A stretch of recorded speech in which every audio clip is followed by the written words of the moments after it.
नमस्कार।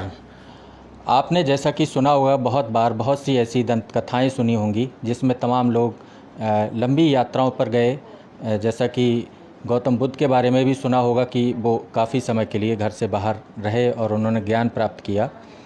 आज हम एक ऐसे परिवार से आपको मिलवाने के लिए यहाँ पर अभी प्रस्तुत हैं जो कि खुद भी पूरा परिवार समेत तकरीबन 12 से 13 साल हो गए उनको अपना घर छोड़कर और पूरे भारत भ्रमण पर हैं। और उन्होंने इस दौरान क्या हासिल किया, क्या अर्जित किया और ये यात्रा कैसे उन्होंने शुरू की और कैसे वो यहाँ तक पहुँचे। इस वक्त हम बरेली में हैं और उस परिवार के कुछ सदस्य इस वक्त बरेली में हैं। हम उनसे बात करेंगे, उनका परिचय जानेंगे। आपका पहले तो हम परिचय जानेंगे कि आपका नाम क्या है।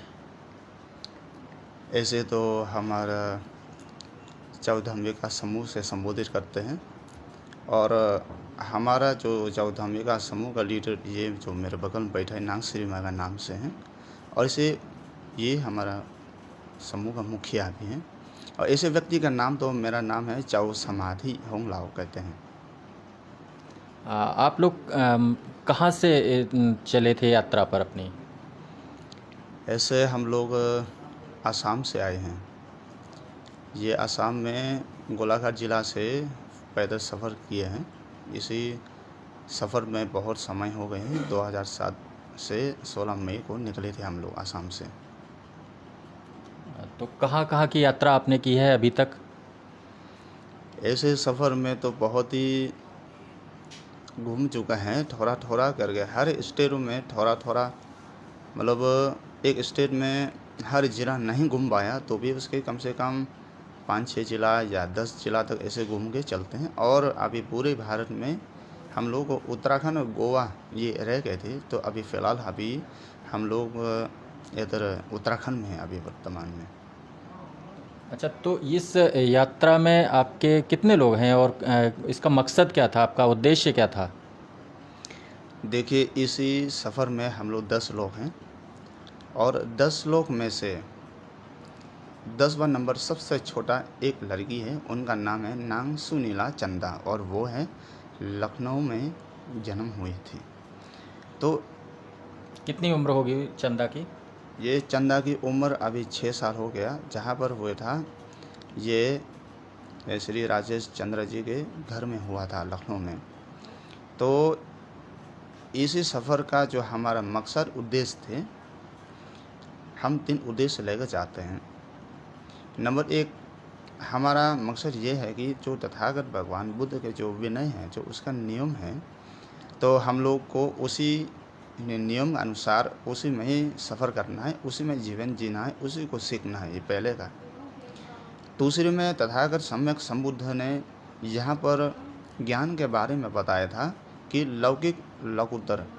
तो लौकिक में हम लोगों ने तो जन्म मरण कितना कर चुका है, पर वो सारी बात जो है वो लौकिक ज्ञान ही सीख के आए हैं, तो लघुतर कभी सीखा नहीं।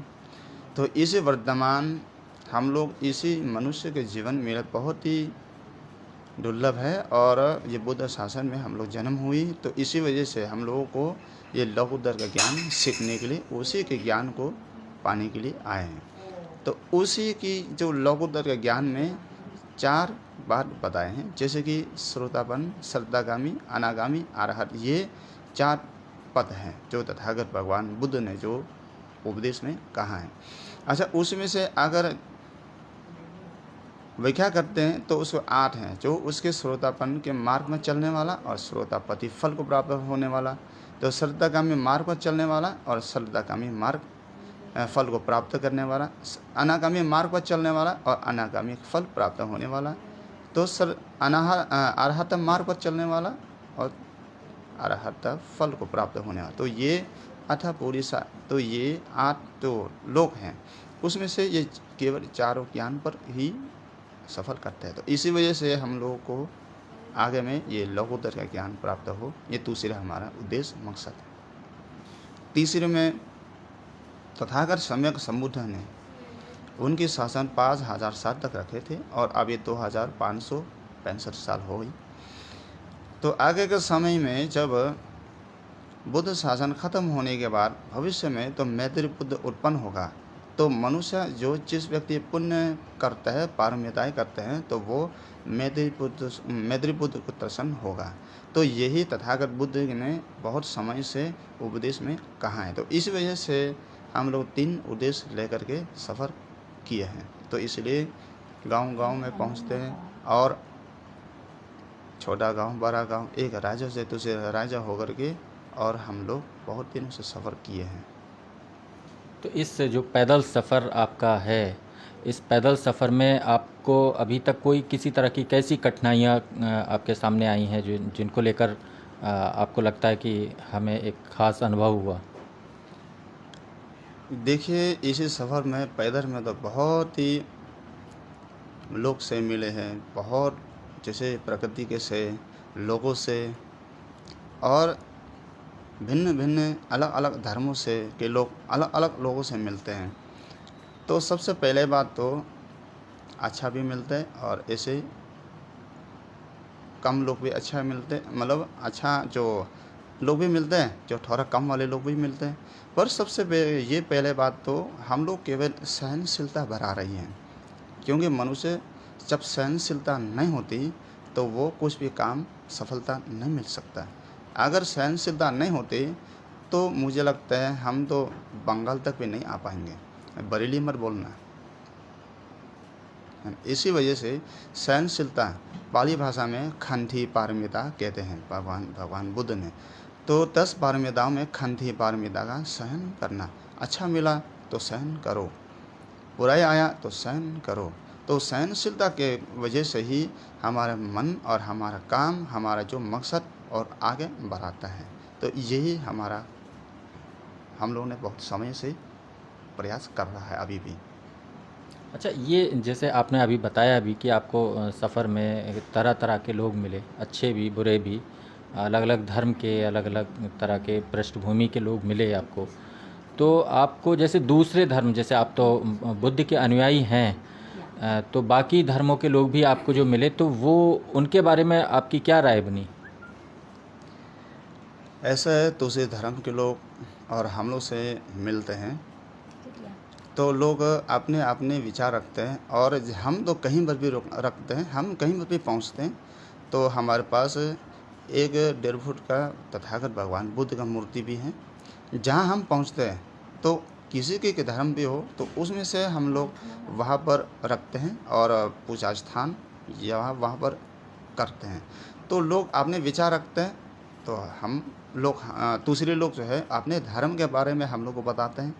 फिर दूसरे लोग अपने हम लोग के बारे में सुनने के लिए चाहते हैं, भगवान बुद्ध के बारे में, तो फिर हम उनको भी बता देते हैं, तब पूछता है। तो ऐसे सफ़र में बहुत ही आ, जैसे आपने पूछा कैसे कैसे घटनाएं हुई, तो बहुत ही सफ़र, कभी रुकने को जगह मिलता है, और कभी रात भर चलने को मिलता है, और कभी रुकने के लिए जगह भी नहीं मिलता, और कभी छोटे घर, बड़े घर, कभी रेलवे स्टेशन, कभी बस स्टैंड, और उसमें से कभी कभी जब ऐसे चलते समय में, और कभी कभी तो ये भी दिक्कत हो जाता है कि रहने का और खर्चा पानी का, भोजन का, ये कभी कभी उसका भी ये दिक्कत होने लगता है। फिर भी हमारा जो सहनशीलता करते रहें, तो उसे करते रहे, जो होगा वो देखेंगे, और वो केवल हमारा सहनशीलता, हमारा मकसद टूटना नहीं चाहिए।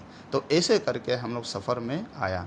तो इसी सफ़र में जो लोग भी मिलते हैं, किसी के धर्म भी मिले, तो वो एक दूसरे से विचार आदान प्रदान करते चलते हैं।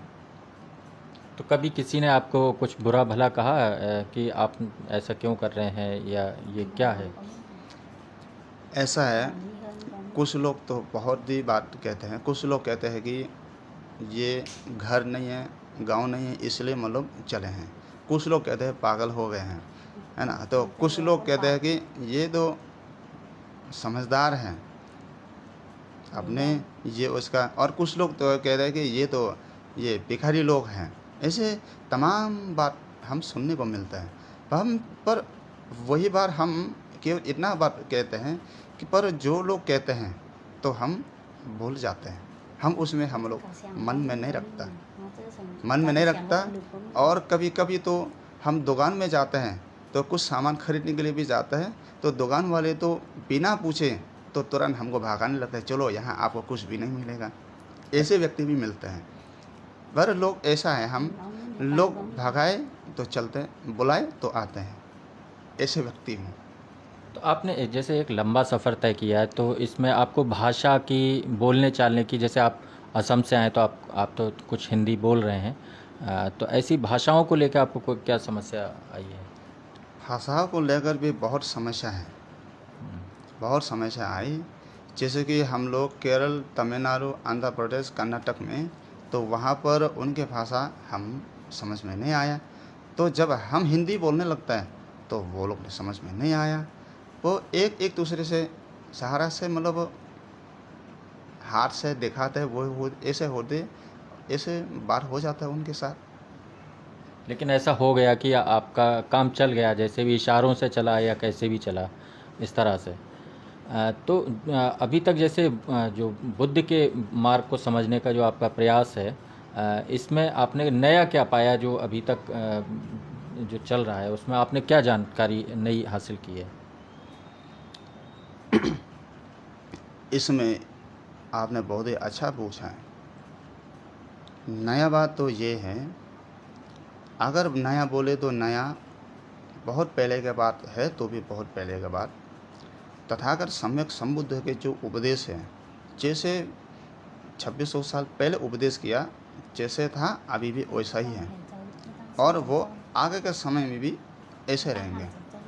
तो अगर मनुष्य उसी देशना अनुसार मन में प्रसन्नता रखता है, संतोष रखते हैं, तो उसी में से धारण करता है, सफ़र करता है, तो वही नया बार बने। मनुष्य जब तथागत बुद्ध की वाणियों को हमें धारण नहीं करता है, तो पाली भाषा में धम्मो धारयति धम्मो, इसमें जो लोग धम्म को धारण करते हैं तभी वो धम्म रक्षा करता है, तभी उसका धम्म बनता है। तो इसी के कारण से हम लोग कैसे दुखी सुखी है, तो हम लोग उनके वाणी को हमारे मन में वो बैठा के रखता है, तो वही नया बने हमारे लिए। मनुष्य के जीवन में जैसे कि शांति सबको चाहता है, सबको चाहता है शांति। तो उसी वजह से तो शांति जब आएंगे तब मनुष्य जो तथागत बुद्ध के वाणी के अनुसार सफ़र करेंगे, पालन करेंगे, तो वही शांति, प्रसन्नता, संतुष्टि आते हैं। तो तथागत बुद्ध के वाणी आप भी जानते हैं, तथागत बुद्ध ने उनकी उपदेश केवल एक जाति, एक प्रांत में उसे सीमित नहीं है, ये पूरे संसार के लिए जो भाषाओं को समझ सकते हैं, जो उनके लिए कल्याणकारी के लिए बताता है। अच्छा, आप लोगों में जैसे आप जो है, आपका जो दल है, आपका परिवार है, आपकी जो यात्रा है, आप में और जो बौद्ध भिक्षु हैं, उसमें क्या अंतर है? ये अंदर है, क्योंकि वो हम लोग जो है, पहले आपको बता दिया, इसी समय में हम लोग जो भिक्षु संघ में नहीं है। भिक्षु संघ जो है उसको कहते हैं वो भंदे जी। तो भंदे लोगों में जैसे श्रावणेर और भिक्षु ठहरो, महाठहरो, तो वो लोग अलग हैं। तो हम लोग जो है तो वो भी बुद्धिज़्म में, तो वो हम लोग जो है, हम लोग का नाम चौधर्मिका से जानते हैं। तो इसमें से थोड़ा अंदर ये है कि वो परिवार से अलग हैं, और वो हम जो है चौधर्मिका में वो परिवार साथ है। अच्छा, ये आपने जैसे कई राज्यों में यहाँ पर जो बुद्ध अनुयायियों से जो आपकी मुलाकात हुई, आप उनसे मिले, अलग अलग राज्यों में, अलग अलग भाषाओं के, अलग अलग आपने पृष्ठभूमि, कोई अच्छे, अमीर, गरीब, मध्य वर्ग, कई तरह के लोगों से आपकी मुलाकात हुई। तो उन बुद्ध अनुयायियों में आपने क्या पाया कि क्या वो बुद्ध के रास्ते पर ठीक से चल पा रहे हैं, नहीं चल पा रहे हैं, क्या समस्या है, या सब ठीक है? ऐसा है, ये हमारे भारत का अगर देखा जाए तो इसमें से बहुत ही कुछ लोग बुद्ध धर्म से चलता है। इसमें से दो बात है, एक तो जो विपश्यना साधक है तो वो ठीक बुद्ध के मार्ग पर चलता है हम, और कुछ लोग ये पर डर है कि ये भगवान बुद्ध को अपने खोल मन से वो मानना, वो हिम्मत नहीं है। अभी वो डर है कि हम अगर बुद्ध से उसको करेंगे, क्योंकि ये हमारे सफ़र में ये लोग कहते थे, बहुत लोग से हमसे कहते हैं कि ये बुद्ध धर्म जो है वो दलितों का धर्म है, ऐसे लोग कहते हैं, हमारे खुद कानों से सुना। तो इसलिए कुछ लोग ये डर है कि ये बुद्ध धर्म जो है ये कि दूसरे के इस वजह से, और कुछ लोग ज़्यादा बाबा साहब के ऊपर मानते हैं और भगवान बुद्ध को कम, और इस वजह से, और कुछ लोग जो है इसी अंदर में ही तो कह रहे कि उसमें से ये जाति के प्रथा भी उसे उत्पन्न होने लगता है। इसमें भी लोग है, हम लोग ने देखा है। कैसे देखा, मतलब क्या देखा आपने? जैसे एक मिनट, थोड़ा सा मैं आपसे ये आपको सवाल अपना और स्पष्ट, आपने जो बात कही है उससे मुझे कुछ और जानने की जिज्ञासा हो रही है। आपने कहा कि काफ़ी लोग ऐसे आपको मिले हैं जो कि बुद्ध अनुयायी हैं, लेकिन वो बाबा साहब को ज़्यादा मानते हैं, मतलब बाबा साहब भीमराव अम्बेडकर को ज़्यादा मानते हैं और बुद्ध को कम समझ पाते हैं। लेकिन वो क्योंकि बाबा साहब ने बुद्ध धर्म अपनाया था, इसलिए वो बुद्ध धर्म को उन्होंने अपना लिया है। तो मतलब समस्या क्या है इसमें? बाबा साहब को अगर ज़्यादा मानते हैं और तो इसमें बुद्ध को कम मानते हैं, ये कैसे लगा आपको? क्योंकि वो लोग खुद कहते थे हम लोगों को, इसमें से हमारे बुद्ध धर्म में ये दो आकर देखा जाएंगे, देखें ना, हमारे त्रिपुरा, मिजोरम, असम, अरुणाचल, बंगाल के तरफ में ये 1956 का बुद्ध नहीं है। क्योंकि यहाँ पर इस क्षेत्र में महाराष्ट्र और यूपी, मध्य प्रदेश, ये जितना भी इधर से आए हैं, तो ये सब 1956 के बाद बुद्धिस्ट बने हैं। जब मतलब जब बाबा साहब ने खुद जो बुद्ध धर्म ग्रहण जी हाँ, किया। जब बाबा साहब ने जब बुद्ध दीक्षा लिए थे 14 अक्टूबर 1956 में, तो उस समय से तभी तो ये बुद्ध धर्म धीरे धीरे धम्म चक्र फिर शुरू किया। तो कुछ लोग जो है अपने बुद्ध समाज में ही लोग हमसे कहते कि ये पुराना जो बुद्ध लोग हैं ये आश्रित बुद्ध नहीं हैं, ये ब्राह्मण लोग हैं, आश्रित बुद्ध हम हैं, ये हमको बोला है, हम लोग इस सफ़र में। तो इसलिए थोड़ा अंदर उनका विचार अलग है। अच्छा, ये जो विचार जो आपको लग रहा है कि कई मत भिन्नताएँ हैं, लेकिन बुद्ध का जो अपना जो धारणा जितना हमने समझा है उसमें वो इस तरह की किन्हीं धारणाओं में बंधे हुए नहीं रहे हैं। तो अभी जो आप देख रहे हैं, आपने जो अपने सफ़र में इस चीज़ को महसूस किया, इसका हल है कुछ समस्या का? हल है ना, हल इसलिए होंगे कि जो आचार्य हैं, जो वो विद्वान भिक्षु हैं, तो उसी क्षेत्र में पहुँचे और उस क्षेत्र में उसका देशना करे, तो उसका ये एक ही वही समाधान है। क्योंकि जो लोग हमसे, जो लोग हम लोग को कहते हैं, तो हम लोग कितना बहुत ही लोग आते हैं तो हम भी आता है, बात करते हैं, तो हम भी थोड़ा थोड़ा उनको भी बताते हैं कि ऐसा नहीं है। तथागत बुद्ध उसमें नीच ऊंच का भेदभाव नहीं रखता, जातिवादी पहले से ही उन्होंने खंडन किया है, समाप्त किया। तो आप लोग, हम लोग ऐसा भेदभाव नहीं रखना चाहिए। तो हम भी बहुत लोगों से ये प्रयास किया। तो कुछ लोग हाँ में हाँ मिला देते हैं, तो कुछ लोग तो बिल्कुल मानने के तैयार नहीं होते, ऐसे लोग भी मिले हैं। अच्छा, आपने अब आपके विषय से थोड़ा सा हट के हम एक बात और जानना चाहते हैं। जैसे आपने पूरे देश में लगभग अधिकांश जगहों पे आपने भ्रमण कर लिया है, केवल 2 स्टेट, बल्कि एक सेकंड लास्ट में आप अभी हैं मौजूद।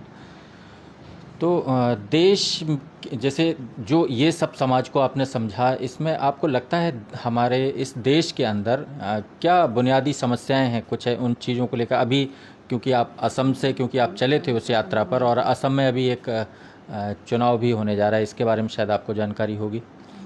तो अभी देश में क्या समस्याएं लगती हैं आपको जिनको एक बुद्ध के नज़रिए से ठीक होना चाहिए, दुरुस्त किया जाना चाहिए? इसलिए अगर जैसे आप बोले हैं, अगर उसे देश के लिए अच्छा होने के लिए, क्योंकि तथागत भगवान बुद्ध ने ये बात कहा है कि अत्ता ही अतनो नाठो को ही नाठो परोसिया। तो ये तथागत बुद्ध कहते हैं मनुष्य का जो है ये धर्म जो है उसी के आधार पर जब धर्म करेंगे, क्योंकि तथागत बुद्ध कहते हैं कि उपदेश में बताया कि आप हज़ारों लोगों को उसको उपदेश करेंगे, हज़ारों लोगों को आप जीत लेंगे, तो वो असली जीत नहीं है। तो दूसरे भी जो अपने आप को जीत लेते हैं तो वो असली जीत कहते हैं, वही संसार वही है। इसलिए बुद्ध के वाणी को पालन न होने के कारण ये पूरे देश में ये सब कुछ अशांति फैला हुआ है। जो तथागत भगवान बुद्ध ये बात भी बताते हैं कि अगर हम सही हैं, करुणा मैत्री से जीवन जीता है, सिर्फ सदाचार से जीता है, तो वो आपके अगल बगल के लोग शांति माहौल होते हैं। ये तथागत बुद्ध ने स्वयं बताया। तो इसलिए अभी आपने ये बात पूछा, ये अगर बुद्ध का नज़र से अगर देखेंगे, हम लोग धम्म के अनुसार देखेंगे, जब जिस दिन तथागत बुद्ध के उपदेशों से जब धारण करोगे, पालन करोगे, तो हिंसा भी ख़त्म हो जाएगा, चोरी ख़त्म हो जाएगा, व्यभिचार ख़त्म हो जाएगा, और एक दूसरे से झूठ निंदा चुगली कठोर वचन बोलना वो भी ख़त्म हो जाएगा, और नशा पानी भी ख़त्म हो जाएंगे। तो अगर ये 500 चीज़ से आप अगर मुक्त हो जाए, तो मनुष्य एक दूसरे से मैत्री भावना रखेंगे, और दूसरे में और अपने क्षमता अनुसार एक दूसरे से दान करेंगे, सहयोग करेंगे, और तीसरे में अपने अपने नज़र से जो अपने छोटा है तो छोटा भाई छोटे बहन देखेंगे, अपने बड़े हैं तो बड़े बहन बड़े भाई ऐसे नज़र देखेंगे, तो उसमें से कोई भी व्यभिचार नहीं होगा। और 14 नंबर में अगर तथागत बुद्ध के वाणी अनुसार पालन करते हैं, तो झूठ निंदा चुगली कठोर वचन नहीं बोलेगा, तो एक दूसरे से ये सुभाषित वाणी उपयोग करेगा। और 5वां नंबर में नशा पानी जब नहीं लोगे, तो धीरे धीरे करके अपने आप को स्वस्थ होने के लिए और मन को प्रसन्नता होने के लिए और हमारे मन को एकाग्रता होने के लिए वही व्यक्ति प्रयास करेगा, और वो बुद्धि उसकी विचार उनका सोच और आगे बढ़ेंगे। ये बुद्ध के आगे तथागत भगवान बुद्ध के अनुसार, उनके धम्म अनुसार इसे अपने भारत को देखेंगे, तो यही हमें लगता है।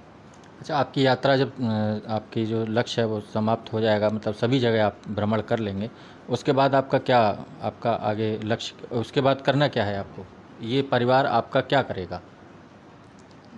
ऐसा है, अभी हम लोगों का जो लक्ष्य जो रखा है, तो हम लोगों का ये एक स्टेट से दूसरे स्टेट घूमना, एक गांव से दूसरे गांव घूमना, एक जिला से दूसरे जिला घूमना, वो बात नहीं है। तो वो असली सफ़र ये है, हम लोग इसीलिए सफ़र करते हैं कि ताकि हमारा मन को सहनशीलता भर सकते, हम दुख असली दुख को समझ लें। क्योंकि हम घर में रुकते तो वो काम से घर में आए खाना वाना खा के सो जाते हैं, और वो असली दुख क्या है वो नहीं जानता। नहीं मिले तो मन में व्याकुल पैदा होता है, परेशानियाँ, जब मिलता है तो संतुष्टि। तो ऐसे के वजह से वो असली धर्म, असली धम्म नहीं है, तो वो लोकोत्तर का धर्म नहीं है। तो इस वजह से हम लोग इसलिए एक गांव तो दूसरे गांव पैदल चलते हैं कि लोगों से मिलते सब चल रहे, ताकि हमारा मन विचार को एकाग्रता कर सके और उसी से हम सहन करें।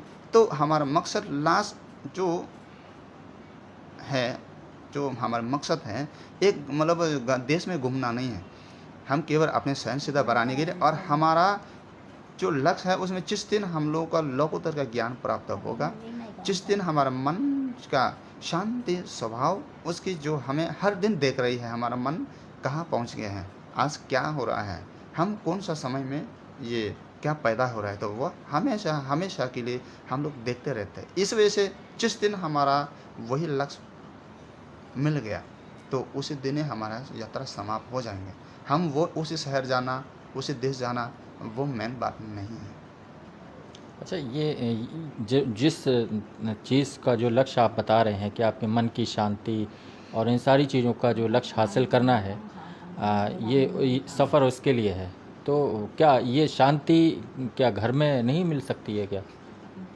शांति में नहीं मिल सकता। इसलिए तो सिद्धार्थ गौतम ने अपने राजपार, अपनी पत्नी यशोधरा और अपने वंशर को छोड़कर 6 साल तक और ये जंगल में जाकर गए, तो उसमें जाकर तपस्या किया 6 साल तक। अगर वो मिलता था, अगर घर में ही रह करके शांति मिलता था, तो सुयोधन राजा ने उन सिद्धार्थ गौतम के लिए और 3 महल बनवाया।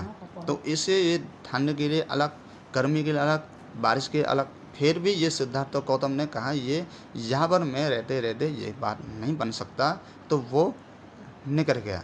तो वो तो सम्यक संबुद्ध के लिए उन्होंने, उनका संकल्प ऊंचा था, बुद्ध बनने के लिए थे।